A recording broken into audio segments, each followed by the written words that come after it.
English Hindi web series பார்க்குறப்பெல்லாம் எனக்கு தோணும் கொஞ்ச நாளைக்கு முன்னாடி இந்த மாதிரி தமிழில் ஒரு வெப் சீரிஸ் இருக்க மாட்டேங்குது அப்படின்னா அதுக்கு ஒரு ஆன்சராக வந்தது தான் அமேசான் பிரைமில் வந்த வதந்தி த ஃபேபிள் ஆஃப் வெலோடி. அது பார்ட் 1. இப்போ பார்ட் 2 வதந்தி த மிஸ்ட்ரி ஆஃப் மணி வந்திருக்குது. பார்ட் 1 அளவுக்கு பார்ட் 2 இருக்கா அப்படின்றத இப்போ தெரிஞ்சுக்கலாம். வணக்கம் and welcome to cinema khichdi.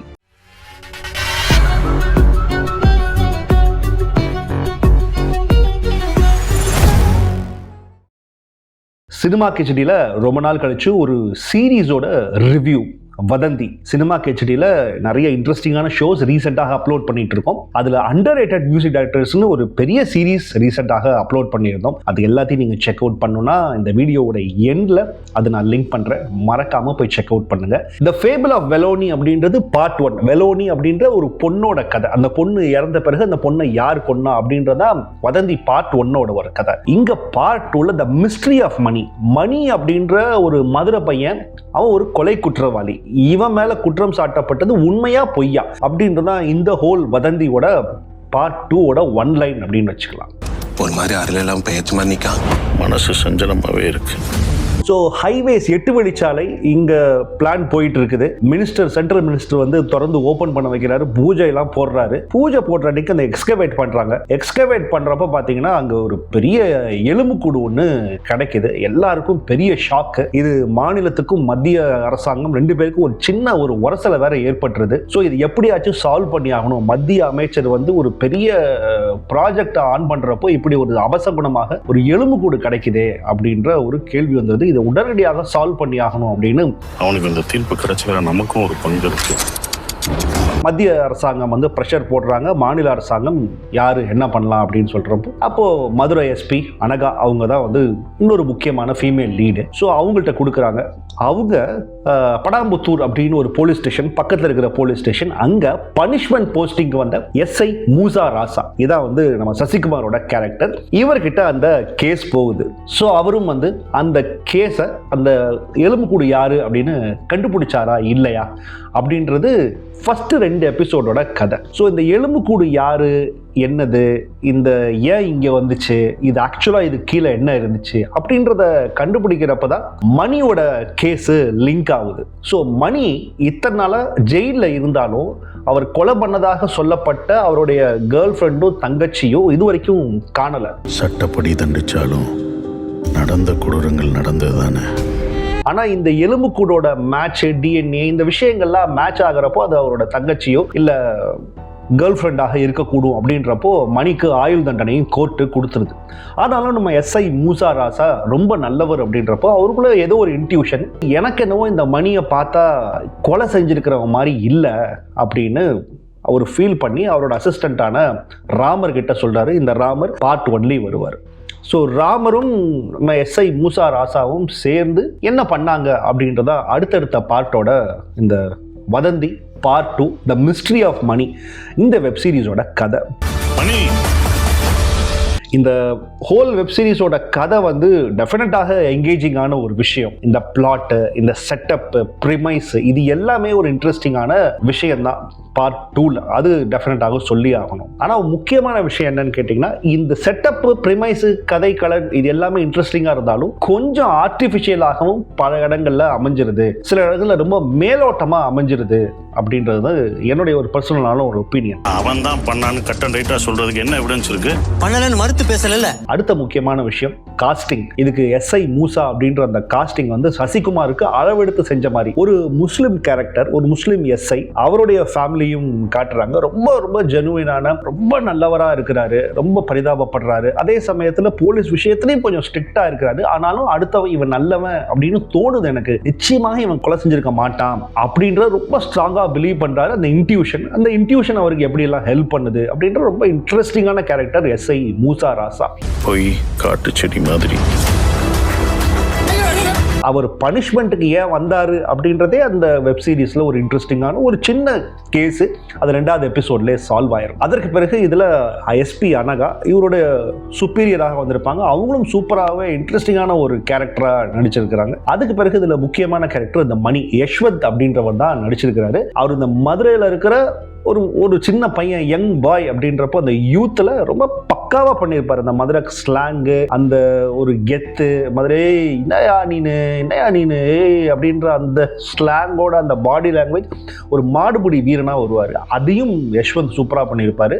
நிறைய இடங்கள்ல யஷ்வந்த் வந்து அவர் வர்றப்போ இட்ஸ் குட் டு வாட்ச் அப்படின்ற மாதிரி எனக்கு பர்சனலாக தோணுச்சு. அதே போல அவருடைய கேர்ள் ஃப்ரெண்டாக வர்ற நிலாவதி அப்படின்ற கேரக்டர், அவங்களும் வந்து ரொம்ப கியூட்டான ஒரு கேரக்டர். இவங்க 2 பேருக்கும் இடையில இருக்கிற அந்த லவ் போர்ஷன்ஸ் ரொம்ப இன்ட்ரெஸ்டிங்காக இருக்கும். அடுத்ததாக இந்த வெப் சீரிஸோட பேஸ் அப்படின்றத பார்ப்போம். இந்த வெப் சீரிஸ் வந்து அதுக்குன்னு இருக்க ஒரு டைம் எடுத்துக்கும். அப்படியே பரபரப்பாக போகும் அப்படின்னு சொல்ல முடியாது. பட் டெஃபினட்டாக ரொம்ப ஒரு மெஷர்டு பேஸில் தான் போகும். ஒவ்வொரு எபிசோடு எண்ட்லையும் ஒரு ட்விஸ்ட் எல்லாம் ஆண்ட்ரூ லூயிஸ் வச்சிருப்பாரு. மனித நிபராதின்னு நீங்க நம்புறீங்களா? பட் இந்த கோர் பிளாட் அப்படின்னு ஒன்று இருக்கு பார்த்தீங்களா, அந்த கோர் பிளாட்டு நம்மளுடைய ஒரு 3வது 4வது 5வது எபிசோட்ல நம்மள கம்ப்ளீட்டாக ஒரு ட்விஸ்ட் அப்படின்னு ஒன்று வச்சு நம்மளை வந்து இந்த கோர் விஷயத்துலேருந்து வேற ஒரு ஆங்கிளில் இந்த வெப் சீரிஸ் எடுத்துட்டு போகும். இந்த வேற ஒரு ஆங்கிளில் இந்த வெப் சீரிஸ் எடுத்துட்டு போறப்போ இது என்னடா இது புதுசா இருக்குது அப்படின்ற மாதிரி நம்மளை ட்விஸ்ட் பண்ணி விட்டு கடைசியாக ஒரு இந்த 7வது 8வது எபிசோட்ல அதை விட ஒரு பெரிய ட்விஸ்ட் நமக்கு பண்றப்போ அந்த 3வது 4வது எபிசோட்ல நம்மள வேற ஒரு லீடுக்கு எடுத்துட்டு போனாங்கல்ல, அது நமக்கு ஒரு மிகப்பெரிய ஏமாற்றத்தை தரும். எதுக்கு இது பண்ண, இது ஏன் பண்ண, இந்த 3வது 4வது 5வது இது எதுக்கே பண்ண, சம்பந்தமே இல்லாம அப்படின்னு கேள்வி வரதை நிச்சயமாக தடுக்கவே முடியாது. இது எனக்கு வாச்ச சாபம்னு சொல்றதா? ஏன்னா அது எதுக்கு கீழே போட்டுரு அப்படின்ற மாதிரியான விஷயம் தான் அந்த ட்விஸ்ட். அடுத்த இன்னொரு முக்கியமான விஷயம், இந்த வெப் சீரிஸ் இப்போ ஆல்ரெடி ஒரு சில எதிர்ப்புகளை கிளம்பிட்டு இருக்கு. ஏன்னா கோர் ட்விஸ்டே அதுதான். ஒரு ரூரல் செட்டிங்கில் இப்படியாப்பட்ட ஒரு விஷயத்தில் எப்படி இதை வச்சாங்க, ஒரு ஸ்கூல் படிக்கிற ஒரு ஏரியாக்குள்ளே இது எப்படி வச்சாங்க அப்படின்ற ஒரு கேள்வி ஆல்ரெடி வெப் சீரிஸை பற்றி ரிவ்யூஸு விமர்சனங்களில் சோஷியல் மீடியாவில் போயிட்டு இருக்குது. இந்த ஹோல் வெப் சீரிஸ் நடக்கிற கதைக்கலன், டோனு, கலர் டோனு, ஆட்கள் வர்றது போகிறது, இவங்க மதுரை அப்படின்னு காமிச்சிருக்கிறது, இது எல்லாமே பார்த்தீங்கன்னா இவங்களுக்கு ஃபேவரான ஒரு இடத்தையே காமிச்சிருப்பாங்க. ஆக்சுவல் மதுரை இவங்க காமிச்சிருக்கவே மாட்டாங்க அப்படின்றது ஒரு பெரிய குறை. ஒரு மதுரை ஆக்சுவலாக இந்த மாடுபிடி வீணை இவெல்லாம் எப்படி இருக்கான்னு பார்த்தீங்கன்னா இவங்க எல்லாருமே பார்த்தீங்கன்னா பைக் வச்சிருப்பாங்க, ஃபோன் வச்சிருப்பாங்க. ஆனால் பார்த்தா இவங்க காட்டுற வீடு அப்படின்றது ஒரு ஒதுக்குப்புறமா ஒரு கம்ப்ளீட்டாக ஒரு அந்த ஆள் அறவமே இருக்காது அந்த ஏரியாவில் ஒரு தனி வீடு ஒன்று உண்டு, மணியோட வீடாக காமிப்பாங்க. அதுக்கப்புறம் இந்த ஹீரோயினோட வீடுன்னு காமிப்பாங்க. வீடெல்லாம் பிலீவபிளாக தான் இருக்கும். பட் ஆனால் அந்த ஊரில் வந்து அந்த ஒரு யாருமே இருக்க மாட்டாங்க. ஒரு சில இடங்க ஒரு பாயிண்ட்ல இவங்க மீட் பண்ணுறதெல்லாம் ஓகே, இவங்க மீட் பண்ணுறதெல்லாம் நாமல புதுக்கோட்டையில் மலையில் ஒரு குளத்துல மேல எங்கேயாவது மீட் பண்ணுவாங்க. ஆனா இந்த சிட்டி அப்படின்ற அந்த ஏரியாவையே இந்த ஹோல் வெப் சீரிஸ்ல இந்த மதுரை அப்படின்ற விஷயத்தையே மறைச்சு ஒரு மாதிரி மதுரையில இருக்கிற சின்ன சின்ன கிராமங்களை மட்டுமே தான் காட்டுறது கொஞ்சம் ஆக்வர்டா இருந்துச்சு. அடுத்ததாக பார்த்தீங்க அப்படின்னா இதில் வந்து நிறைய சில மிஸ்டேக்ஸாக சில விஷயங்கள்லாம் வரும். ஒரு மதுரை அப்படின்னு எழுதியிருப்பாங்க, அரசு சுகாதார நிலையம், அரசு ஆஸ்பத்திரி, அரசு இந்த ஜெயிலில் தான் இருப்பாங்க. மதுரை அப்படின்னு எழுதாம மதுரை அப்படின்னு எழுதியிருப்பாங்க. வெறும் நம்ம சினிமாவில் வர மதுரை விஜய் நடிச்ச படம் அதே மாதிரி எழுதியிருப்பாங்க. எப்படி இந்த மாதிரியான விஷயங்களை அவ்வளோ பெரிய ஒரு ப்ரொடக்ஷன் இருக்கிற வெப் சீரிஸை எப்படி இவங்க அதை மிஸ் பண்ணாங்க அப்படின்றதும் ஒன்று. அதான் சொன்னேன், நிறைய விஷயங்கள் சூப்பர்ஃபிஷியலாக ஒரு மாதிரி மேலோட்டமாக டச் பண்ணி இருந்திருப்பாங்க. அது ஒரு இன்டெப்த்தாக போயிருக்க மாட்டாங்க. அண்ட் ஒரு 3வது 4வது எபிசோட்ல இந்த இதுக்கு சம்பந்தமே இல்லாத ஒரு இடத்துக்கு போயிட்டு ஒரு கிளைமேக்ஸ் ட்விஸ்ட்டுக்கு இது கொண்டு வந்திருப்பாங்க. விவரமா இருக்கிறவங்க, தொடர்ச்சியா வெப் சீரிஸ் பார்க்குறவங்க ஒரு 4வது எபிசோடு 5வது எபிசோடு வர்றப்பயே இதை நோக்கி தான் போகுது. உண்மையில எதையும் மறைக்கல. விவரமா 4வது 5வது எபிசோடு வர்றவங்க இதுதான்டா ட்விஸ்ட் அப்படின்னு சில பேர் கண்டுபிடிச்சிருப்பீங்க. என்ன மாதிரி இங்கெல்லாம் தொடர்ச்சியா வெப் சீரிஸ் பார்த்தவங்கலாம் இந்த டிஸ்க்ளைமர் ஒன்று போடுவாங்க. அதை பார்த்த உடனே ரைட்ரா இதுதான்டா இந்த வெப் சீரிஸ் அப்படின்னு நான் கண்டுபிடிச்சேன் அப்படின்னு வச்சுக்கோங்க. என்ன மாதிரி ஆட்கள் யாராச்சும் டிஸ்க்ளைமர் பார்த்து ஒன்று ஒரு பார்ப்பீங்க பார்த்தீங்கன்னா, அதை பார்த்த உடனே இந்த வெப் சீரிஸ் அதை நோக்கி போகுதுன்னு யாராச்சும் கண்டுபிடிச்சவங்க இருந்தீங்கன்னா மறக்காம கீழே கமெண்ட்ல பண்ணுங்க. மற்றபடி டெஃபினட்டாக ஒரு என்கேஜிங்கான வெப் சீரிஸ். ஆனால் பார்ட் 1 அளவுக்கு ஒரு சூப்பரான வெப் சீரிஸா அப்படின்னு கேட்டீங்கன்னா நிச்சயமாக இல்லை. ஒரு ரொம்ப சுமாரான ஒரு ரைட்டிங்ல ஒரு அதிகபட்சம் ஒரு 3 எபிசோட்லயே முடிக்க வேண்டிய கதையை ஒரு 8 எபிசோட் வரைக்கும் இழுத்துட்டு போன ஒரு வெப் சீரிஸ் தான் இந்த Vadhandhi part 2 the mystery of மணி. பெர்ஃபார்மன்ஸ் வைஸ் எல்லாருமே வந்து ரொம்பவே நல்லாவே பண்ணியிருந்திருப்பாங்க. ஆனால் இந்த டிஎன்ஏன்னு நடுவில் நம்மளை வச்சு குழப்பி சுத்த விடுவாங்க பாருங்க, அது வந்து கொஞ்சம் மண்டை குடைச்சலாக தான் போச்சு இந்த வெப் சீரிஸில். அதுக்கப்புறம் இந்த வெப் சீரிஸில் கிட்டத்தட்ட ஒரு 5 எபிசோடு வரைக்கும் இதில் இருக்கிற கேரக்டர்ஸ், லீடு கேரக்டர்ஸ்லாம் குடிச்ச டீ மட்டுமே ஆளுக்கு 10 லிட்டர் இருக்கும் அப்படின்னு நினைக்கிறேன். இதில் வந்து ஏதாச்சும் யோசிக்கணும், பேசணும்னா வா ஒரு டீயை போடுவோம் அப்படின்னு குடிச்சு டீ குடிச்சுக்கிட்டே இருப்பாங்க. ரோட்ல பார்த்தா டீ குடிப்பாங்க, போலீஸ் ஸ்டேஷன்ல வேலை பார்க்குறப்ப டீ குடிப்பாங்க, டீயை குடிச்சுக்கிட்டே இருப்பாங்க. இந்த டீ குடிக்கிற சீன்ஸை கட் பண்ணாலே கிட்டத்தட்ட ஒரு எபிசோடு கட் ஆயிரும் அப்படின்னு நான் நினைக்கிறேன். மற்றபடி இன்ட்ரெஸ்டிங்கான ஒரு வெப் சீரிஸ் தான். ஒரு கிரைம் த்ரில்லர் பார்க்கணும் அப்படின்னா தாராளமாக பார்க்கலாம். ஒரு இன்டர்நேஷனல் ஸ்டாண்டர்டில் இதுக்கு முன்னாடி இவங்க செட் பண்ண ஸ்டாண்டர்டில் இருக்கான்னு கேட்டிங்கன்னா நிச்சயமாக இல்லை அப்படின்னு தான் நான் சொல்லுவேன். நீங்கள் என்ன நினைக்கிறீங்க அப்படின்றத மறக்காமல் கீழே கமெண்ட் பண்ணுங்கள்.